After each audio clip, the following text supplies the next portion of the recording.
وصلى الله وسلم وبارك على النبي الكريم وآله وأصحابه أجمعين وسلم تسليما كثيرا. Hii ni madhhar katika eneo la Arafa, katika majabali ambapo wengi katika mahujjaj Baitullah al-Haram kupendelea kuja maeneo kama haya, lengo kuwepo kwa sababu eneo hili sehemu kubwa lipo katika viwanja vya Arafa.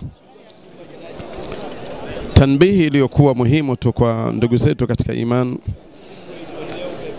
huu ni umma wa Kiislamu, umma mkubwa kutoka katika pembe zote za dunia, min mashariq al-ardhi wa magharibiha. Na kama tunavyoelewa, leo ni yaumu Arafa ambayo tunatekeleza nguzo miongoni mwa nguzo za hija. Nabii alayhi salatu wassalam anasema waqaftu hahuna wa Arafa kulluha mawqifun.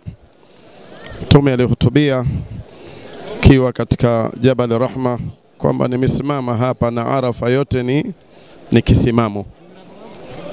Kwa hiyo yatakikana mahujaji watumie muda wao mwingi katika kumtukuza Allah na kumpekesha Allah tabaraka wa taala na kumuomba Allah tabaraka wa taala atuhifadhi sisi pamoja na familia zetu, kuiombea nchi yetu, bali mamlakatu al-Arabia as-Saudia jazahumullahu khaira, wamejaribu kuweka mazingira mazuri kabisa ya watu kuweza kufanya ibada zao katika maeneo ya mahema na maeneo mbalimbali, ambapo kwamba mtu anafanya ibada yake kwa utulivu.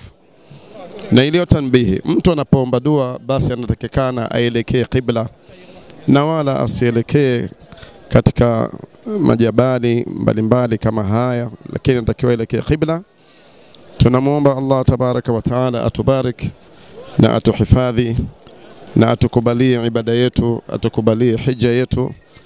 نسأل الله تبارك وتعالى بأسمائه الحسنى وصفاته العلى أن يجعلنا من الذين يستمعون القول ويتبعون أحسنه. وربنا تقبل منا إنك أنت السميع العليم، وتب علينا يا مولانا إنك أنت التواب الرحيم. وصلى الله على نبينا محمد وآله وصحبه أجمعين، والحمد لله رب العالمين.